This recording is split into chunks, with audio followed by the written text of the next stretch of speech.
कला और संस्कृति को बढ़ावा देने के लिए नोएडा स्थित मारवा स्टूडियो में 3 दिवसीय 10वें ग्लोबल लिटरेरी फेस्टिवल नोएडा 2024 का आयोजन किया गया, जिसमें पहले दिन के तीसरे सत्र में शानदार कवि सम्मेलन कार्यक्रम का आयोजन किया गया।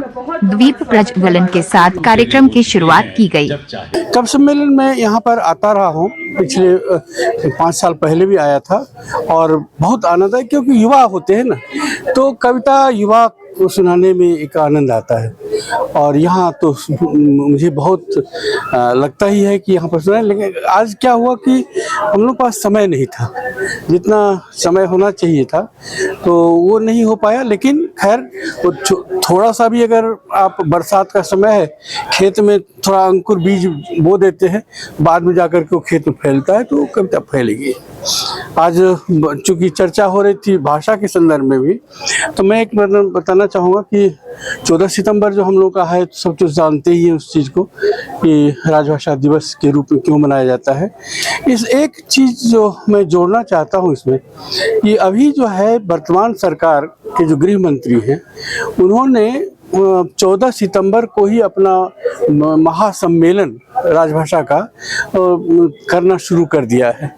उससे जो दिक्कत क्या हो रही है कि सारे कार्यालय ठप हो जाते हैं 14 सितंबर को, जबकि होना ये चाहिए कि 14 सितंबर से पहले वो उनको कर लेना चाहिए। 1 सितंबर को वो कर ले, तो ताकि उससे प्रेरणा लेकर के, प्रोत्साहन लेकर के लोग 14 सितंबर को अपने अपने कार्यालयों में करें। अभी क्या हो रहा है कि सारे कार्यालय बंद हैं, तो सब रो रहे हैं कि हम क्या करें, हमको तो बुलाया गया दिल्ली, हमको बुलाया गया सूरत, हमको यहाँ बुलाया गया। तो ये चीज़ जो है इसको रुकना चाहिए। और जो अगर सुन रहे हो गृह मंत्रालय के लोग, अधिकारी लोग, तो वो इसको आगे से ठीक करें। 1 सितंबर को ये कार्यक्रम करे, 1-2 सितंबर को रहे, और ताकि 10 दिन जो मिलता है समय, तो 14 सितंबर को हर घर, ये इसी तरह से है जैसे कि कोई फरमान जारी कर दे कि दिवाली जो है कहीं किसी घर में नहीं मनाया जाएगा, दिवाली जो है वो हम एक बगीचे में बनाएंगे। तो भाई बगीचे में आप बनाइए, कोई हर्जा नहीं है, लेकिन घर को अंधेरा करके नहीं। ये चीज मैं कहना चाहूँगा। बाकी तो सब लोग बोल ही रहे हैं कि हिंदी अपने बल पर बढ़ रही है, और आप लोग बढ़ा रहे हैं उसको। इस समय जो सही आंकड़ा जो है वो ये है कि हिंदी विश्व की सबसे ज्यादा बोली जाने वाली भाषा है, सही आंकड़ा है ये। और उसके बाद जो है मंदारिन है, और उसके बाद अंग्रेजी है, तृतीय स्थान पर अंग्रेजी है। धन्यवाद। देखिए, आज का जो कवि सम्मेलन था मेरे दिल के इतने करीब था, उसके कुछ कारण हैं। सबसे पहली बात तो ये कि इतने सारे युवा चेहरे, चमकते हुए चेहरे, दमकते हुए चेहरे और मुस्कुराते हुए, और मेरी बात उन तक पहुंचती हुई मुझे याद करवा गया जब मैं रोमानिया में अपने छात्राओं को पढ़ाती थी। वो ऐसे ही घंटों मंत्रमुग्ध होकर के सुनते थे, और अर्मीनिया में भी इसी तरह का अनुभव हुआ, और वो आज मेरा अनुभव ताजा हो गया। दूसरी बात ये कि मैं आश्वस्त हूँ कि मेरी युवा पीढ़ी साहित्य से जुड़ रही है। जो तालियां आप लोगों ने बजाई, जिस प्रकार से आप लोगों ने सभी का उत्साहवर्धन किया, मुझे लगता है कि इस तरह से आप लोग साहित्य से जुड़ रहे हैं, तो ये एक बहुत बड़ी बात है। लोग कहते हैं कि हिंदी कोई पढ़ता नहीं, लोग कहते हैं कि हिंदी में कोई कुछ कहना नहीं चाहता, कोई सुनना नहीं चाहता या समझ नहीं आती। तो हिंदी दिवस का ये जो पखवाड़ा चल रहा है, उसमें मैं एक बात आप तक पहुंचाना चाहती हूँ कि मैं आश्वस्त हूँ कि मेरे देश का युवा हिंदी से जुड़ रहा है और हमें घंटों सुनने को तैयार है। बहुत बहुत शुभकामनाएं। नहीं, मुझे तो बहुत अच्छा लगा। मैं पिछले 10 सालों से यहाँ आ रही हूँ, और जितनी बार आती हूँ हर बार उससे भी ज्यादा मजा आता है। और आप लोगों के रिस्पॉन्स के तो क्या कहने, इतना तालियों से नवाजते हैं हम लोगों को, मतलब हमारा कविता सुनाने का ना और हौसला बढ़ता है। हालांकि टाइम निकल जाता है, पर अच्छा एक और सुना देते हैं, अच्छा एक और सुना देते हैं, वो बहुत मजा आता है।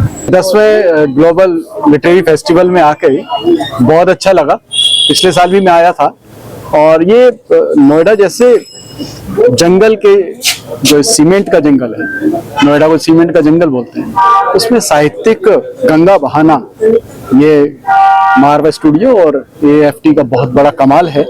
मैं साधुवाद देता हूँ, उन्हें बधाई देता हूँ कि बड़ा मुश्किल काम कर रहे हैं। मैं समझता हूँ कि अंधेरे में लालटेन लेकर चलने का प्रयास है जो निश्चित रूप से सफल हो रहा है।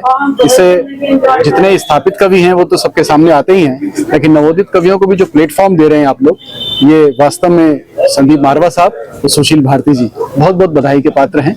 ये सिलसिला अनवरत चलता रहे, यात्रा जारी रहे, मेरी अनंत शुभकामनाएं। धन्यवाद। Thank you sir. वह हमेशा अच्छा होता है। मैं पिछले 9 वर्ष से इससे जुड़ी हुई हूँ।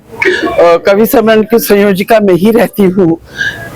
सुशील जी का आदेश होता है 5 मिनट में कवियों के नाम बताओ, और उस 5 मिनट में जो कवि याद आ जाते हैं वो आपके मंच पे होते हैं और आप लोग उनको बहुत पसंद करते हैं, सबको बड़े प्रेम से सुनते हैं।